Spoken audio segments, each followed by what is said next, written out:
Look at that for an amazing beetle.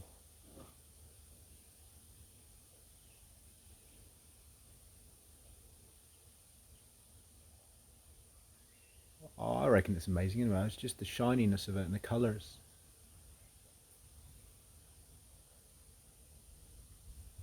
Maybe it's not focusing properly. It's more interested. The camera's more interested in my face than the beetle. What is that? Oh, he survives. He's still here.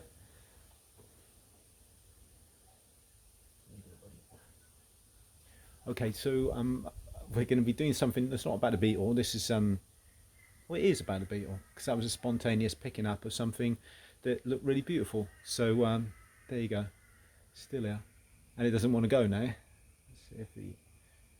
There you go, buddy.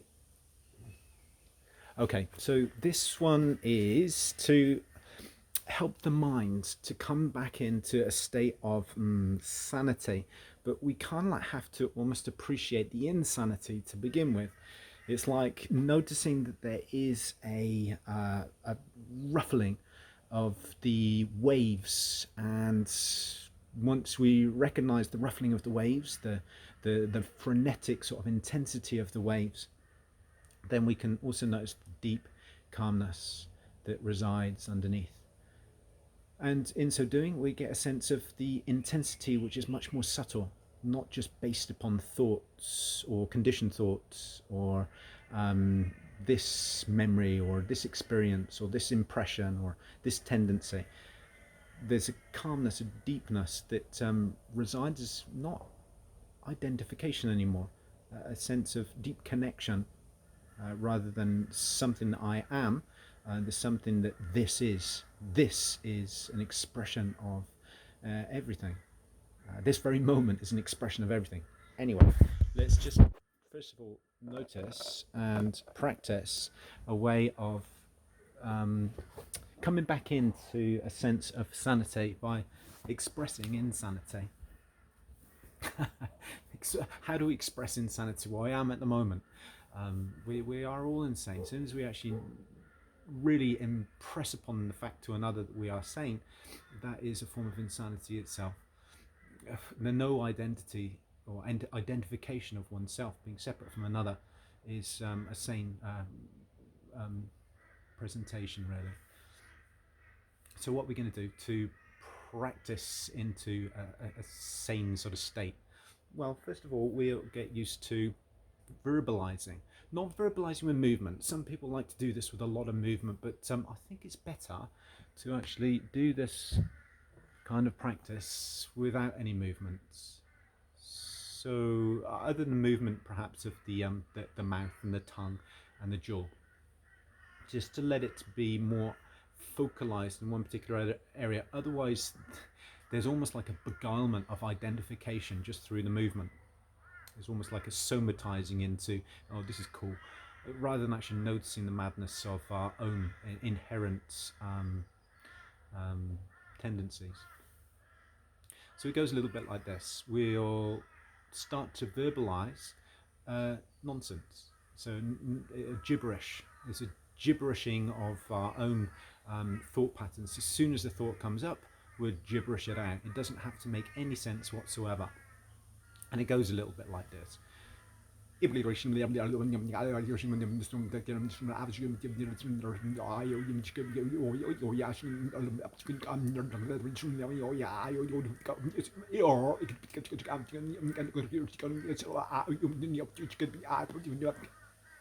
so on. You can do that just with one breath. So you take one breath in and then carry on, or you can do it through a number of breaths and carry on going. Now, what happens after this? So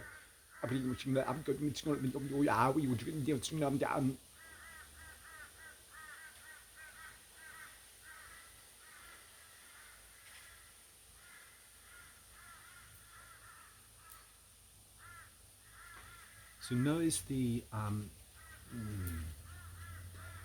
sensations that unfold through the evoking of that area of your brain expressing itself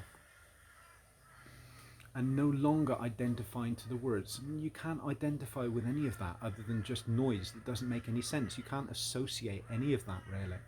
And so the body doesn't have to lock itself away into some sort of a format, a cohesive sort of format according to the conditioned brain. It's now allowed to say, well, this is just another expression of actually the body. It's just the vocal cords and the brain imparting upon it that it can say whatever impulses come to mind. The body tingles afterwards. It hums, it purrs. There's a perfection.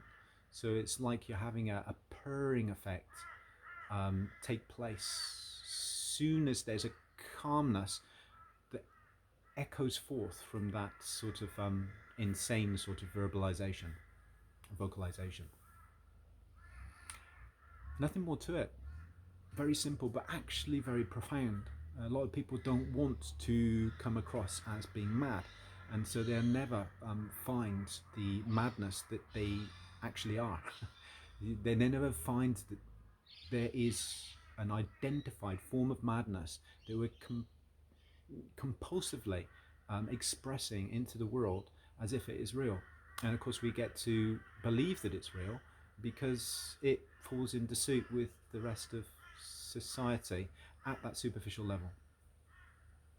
The undercurrent, though, of the letting that ruffling settle is quite satisfying. The body starts to ease, tingle, ease, purrs. The fluid nature of the body becomes much more appreciated. Nature isn't so separate anymore. We are nature. And it's not to say that we shouldn't go back to then talking normally. Of course, we need to have an association-based practical interaction in order to attend to what society requires of us. Otherwise, we will be seen as the village idiot or the mad person, and that doesn't really have a practical purpose at all.